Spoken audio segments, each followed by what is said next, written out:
welcome back. If you are new here, welcome. My name is Leslie. I'm a wife and a mom of toddlers. I create lifestyle videos, including vlogs, day in the life, some plant videos. As you can see, I love plants, healthy grocery hauls, explain some of the ingredients and why I recommend certain items versus like organic versus conventional, and healthy recipes. So if any of these topics are of interest to you, please consider subscribing and joining my YouTube family. So today's video, as you know from the title, it's going to be a healthy hot chocolate. In the Latino community, there is two main brands of hot chocolate that we love. I'm not going to share what those brands are, but you know which ones those are. And there's one specifically that is Mexican and the other one is actually not, though we think it is.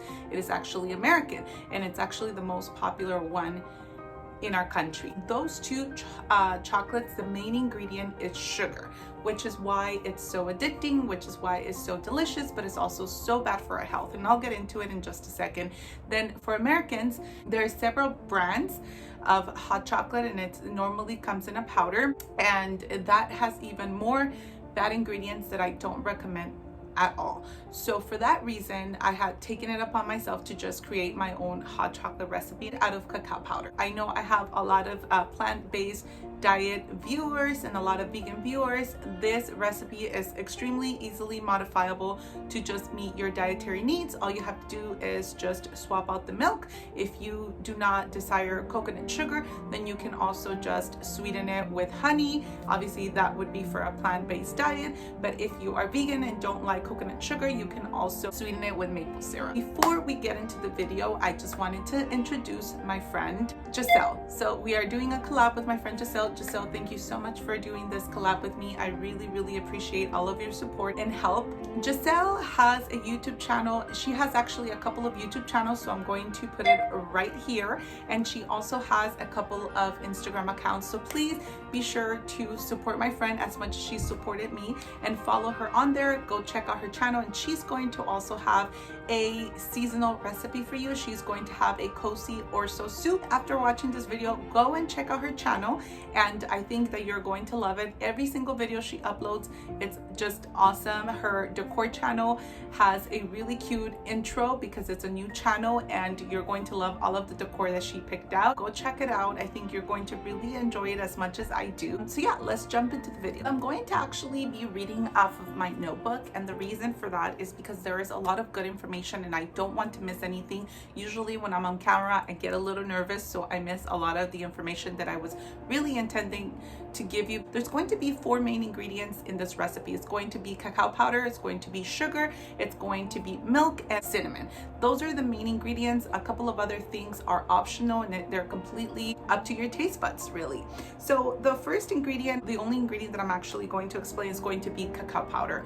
Why cacao powder? So cacao powder has several nutrients in it, and one of those nutrients, or some of those nutrients, have been shown to lower your blood pressure, to improve your blood flow to your heart and to your brain. They also increase insulin sensitivity, which actually reduce the risk of getting diabetes. Here's like a little bit more nutrition. It has iron, magnesium, protein, potassium, and fiber.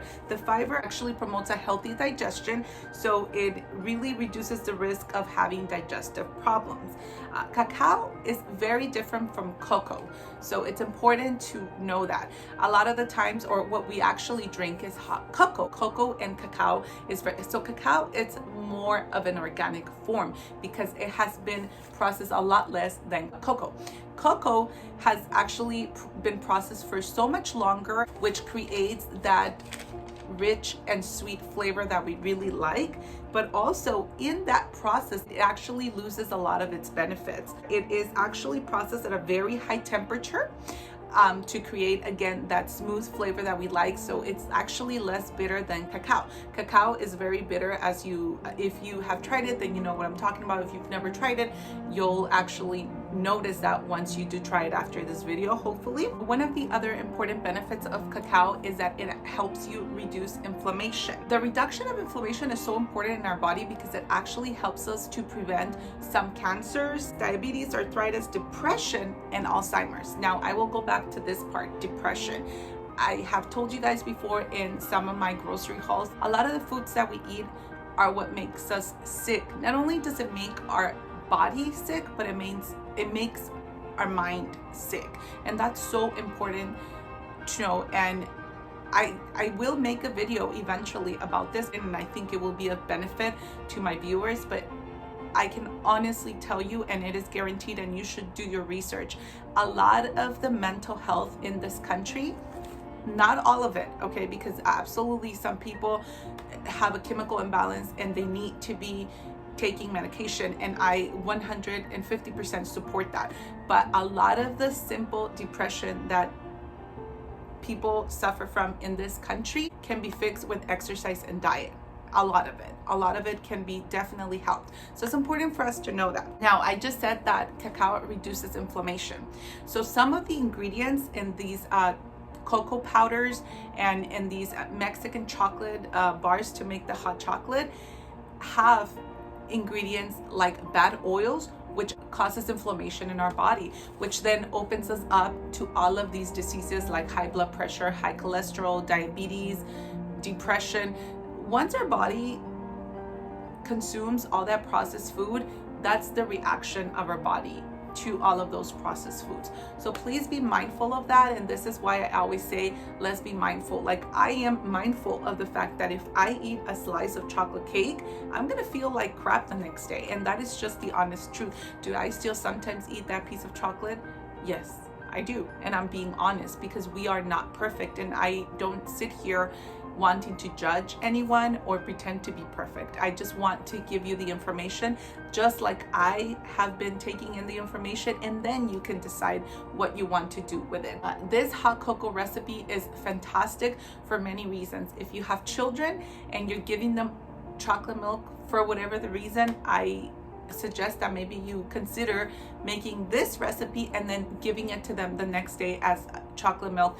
I couldn't get, after 1 year old, I couldn't get Lucas to drink any milk, and that's just the truth. After a year and a half. And the only way that I've been able to get some milk in him has been in the way of either smoothies, but making this chocolate or this hot chocolate and then the next day giving it to him as chocolate milk has been fantastic. This hot chocolate can have as much or as little sugar as you want, and it's healthy because I actually substitute the regular highly processed sugar for coconut sugar. I told you guys before, I know coconut sugar has a funky smell. I know that the taste is not like, oh my goodness, out of this world. Obviously the other one's more addicting, but this one actually doesn't sacrifice in flavor as much and is so much better. It has much less process than regular cane sugar.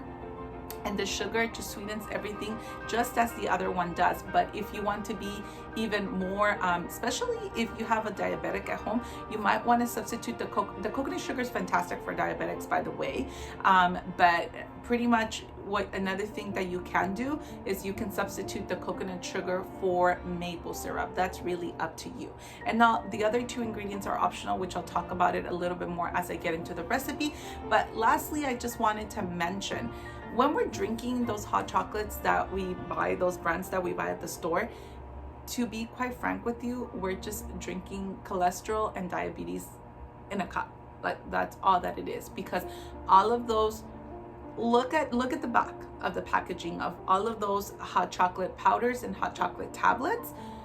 The main ingredient and the first ingredient will always be sugar. Whatever your first ingredient is that's what's in there the most. So it's like what's 90% of the ingredients is what it is. And again, it's sugar. If you try it and you enjoy it, please let me know. I want to know how you like it. We love it here. We drink it all the time. All right, guys, let's jump into the video, and drop me in the comment section a hot chocolate emoji if you can find it, or a chocolate bar emoji if you cannot find the hot chocolate, just to let me know that you made it up until this part of the video. All right, guys, I will see you guys on the next one, but here is the recipe. Here you see 5 ingredients. The optional ingredient is going to be the pure vanilla extract. That's completely up to you. So in a medium saucepan, go ahead and add the half a gallon of milk. It can be any milk of your choice. I think oat milk or hemp seed milk would work just wonderfully here. Add half a cup of coconut sugar, 1/4 cups of cacao powder, and 1 tablespoon of cinnamon powder. 1/4 teaspoon also of the vanilla extract, which like I said, that's optional. If you feel like you are very comfortable with cacao powder, then you can go ahead and use 1/3 cup of cacao powder.